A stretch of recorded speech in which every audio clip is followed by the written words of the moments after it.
जय श्री राधे। कर्म करो, फल की इच्छा मत करो। परंतु यहाँ स्वाभाविक प्रश्न उठता है कि अगर कोई इच्छा ही ना हो तो कर्म करे ही क्यों। इसके उत्तर में सबसे पहली बात तो यह है कि कोई भी मनुष्य किसी भी अवस्था में कर्मों का सर्वथा त्याग नहीं कर सकता।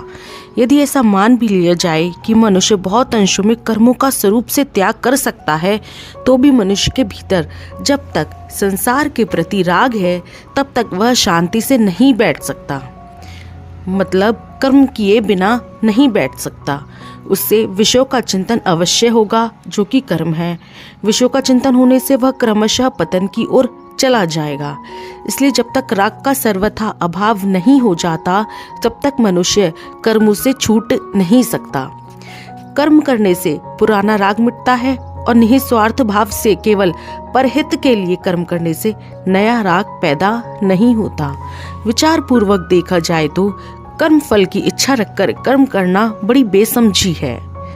पहली बात तो यह है कि जब तक प्रत्येक कर्म आरंभ और समाप्त होने वाला है तब तक उसका फल नित्य कैसे होगा।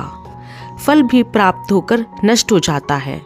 तात्पर्य यह है कि कर्म और कर्म फल दोनों ही नाशवान हैं। या तो फल नहीं रहेगा या हमारा कहलाने वाला शरीर नहीं रहेगा। दूसरी बात, इच्छा रखे या ना रखे, जो फल मिलने वाला है वह तो मिलेगा ही। इच्छा करने से अधिक फल मिलता हो और इच्छा न करने से कम फल मिलता हो, ऐसी बात तो है नहीं। अतः फल की कामना करना बेसमझी ही है। निष्काम भाव से अर्थात फल की कामना न रखकर लोक हितार्थ कर्म करने से कर्मों से संबंध विच्छेद हो जाता है। कर्मयोगी के कर्म उद्देश्यहीन नहीं होते, प्रत्युत परमात्म तत्व की प्राप्ति का महान उद्देश्य रखकर ही वह लोक हितार्थ सब कर्म करता है। उसके कर्मों का लक्ष्य परमात्म तत्व रहता है, सांसारिक पदार्थ नहीं। शरीर में ममता न रखने से उसमें आलस्य, अकर्मण्यता आदि दोष नहीं आते, प्रत्युत वह कर्मों को सुचारू रूप से और तत्परता के साथ करता है।